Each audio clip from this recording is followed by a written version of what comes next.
Tonight, members of both parties will welcome the President to the Capitol as he lays out his plans for the coming year.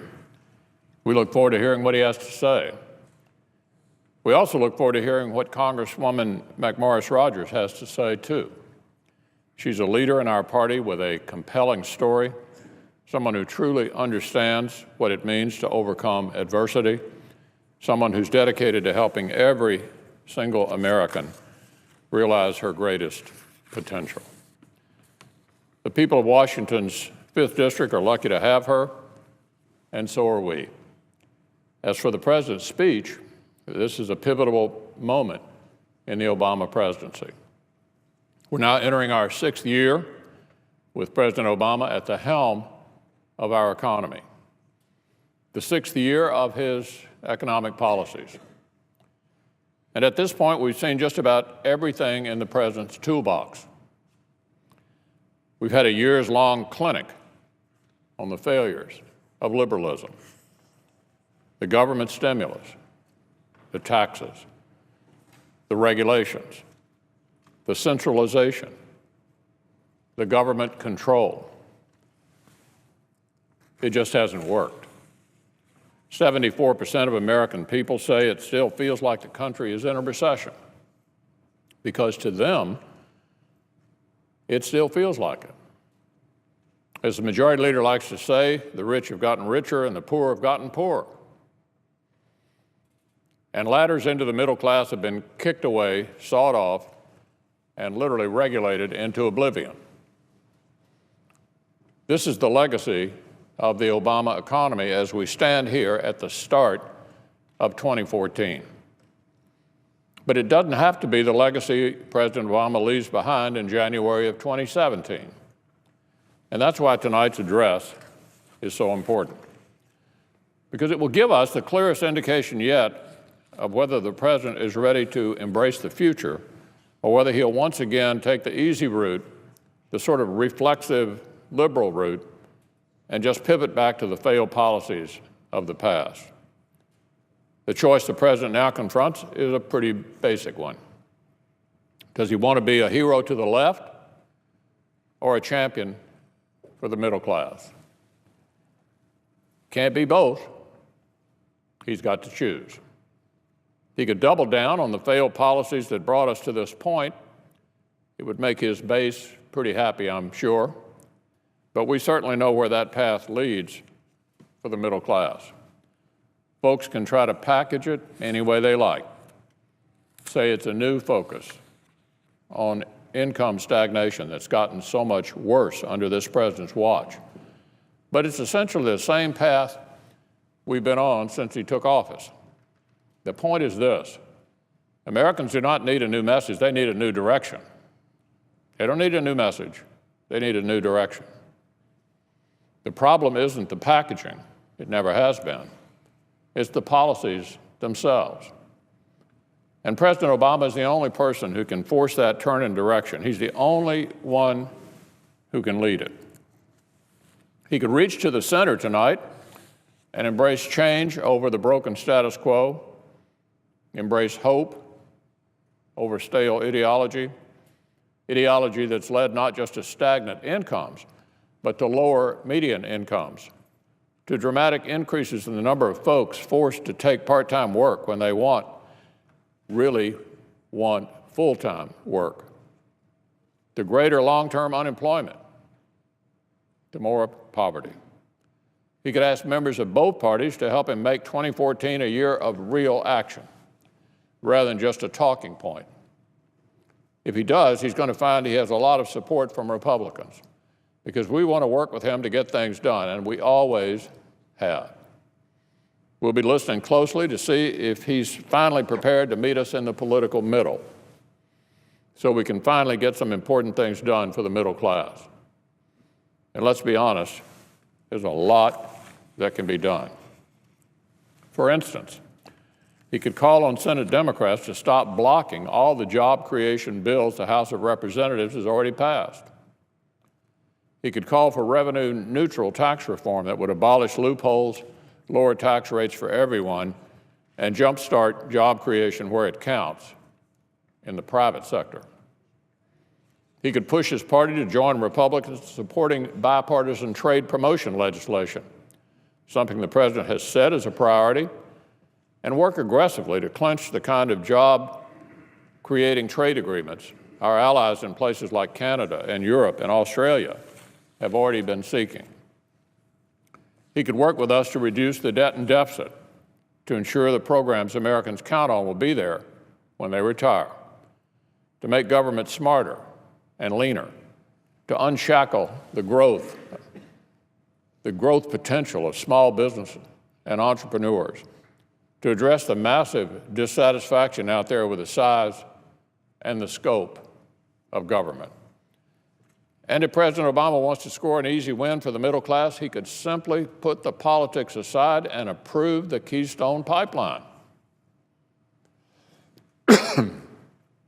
The Keystone Pipeline is thousands of American jobs very soon.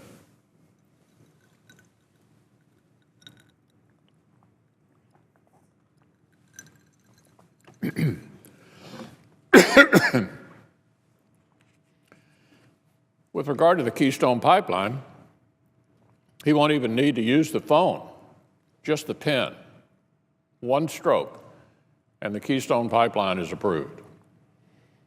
I know the Keystone issue is difficult for him because it involves a choice between pleasing the left and helping the middle class.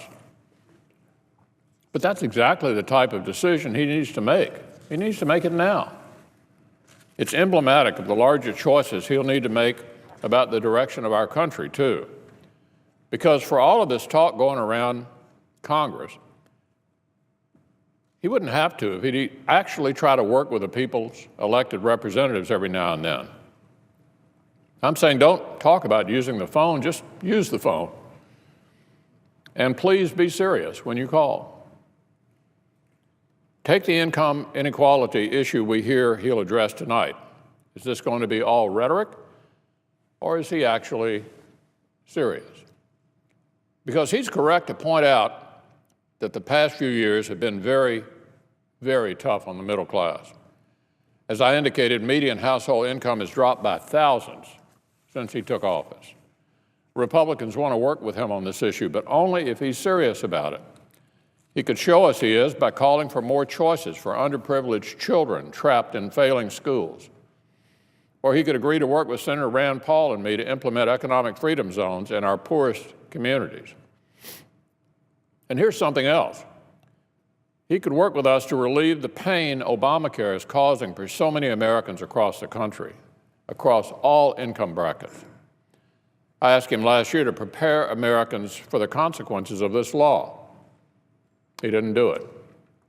Today, those consequences are plain for anyone to see. Just last night, I hosted a teletown hall meeting where Kentuckians shared their stories about the stress that Obamacare is causing them and their families. Restricted access to doctors and hospitals, lost jobs, lower wages, fewer choices, higher costs. I assure you these folks won't be applauding when the president tries to spin this law as a success tonight. More than 250,000 Kentuckians lost their plans that they had and presumably wanted to keep, despite the president's promises to the contrary. This is a law that caused premiums to increase an average of 47% in Kentucky, and in some cases, more than 100%. This is a law that, in some parts of my state, is limiting choices for health care coverage to just two companies in the individual exchange market. And at what cost to the taxpayer for all of this? $253 million. That's how much Washington has spent so far for these results in my state. $250 million to essentially limit care, cancel plans, and increase costs. Kentucky's gotten more money to set up its exchange than every state except California, New York, Oregon, and Washington. That's a lot of money. And they're still only enrolled 30% of the people they were supposed to at this point. How in the world could that be considered a success? So President Obama and Governor Beshear can keep telling Americans to get over it if they don't like this law, but sooner or later, they're going to have to come to terms with reality.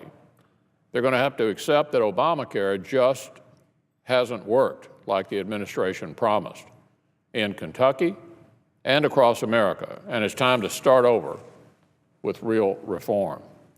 That's why tonight I hope the president will make a change. I hope he'll announce his willingness to work with members of both parties to start over with real bipartisan reform that can actually lower costs and improve quality of care. That's the kind of reform Kentuckians and Americans really want. And that's the way President Obama can show that he's serious about having a year of action. At this time next year, we'll be able to judge if he was. Because if the president's still talking about unemployment benefits next January rather than how to manage new growth, if he's still forced to address the pain of Obamacare rather than touting the benefits of bipartisan health reform, if we're still trapped in these endless cul-de-sacs of Keystone and trade and tax reform, then we'll know what choice the president made. We'll know that the special interests won, that the middle class lost, but I hope we won't get there. I hope he'll reach out tonight. I hope he'll be serious. I hope he'll help us chart a new path for the American people that both parties can support. That may sound like a fantasy to some on the hard left who think tonight's all about them. But the fact is, there have always been good ideas that two parties can agree on in Washington. Ideas that would make life easier, not harder, for working Americans. Until now, the president's mostly chosen to ignore them. Here's hoping for something different tonight.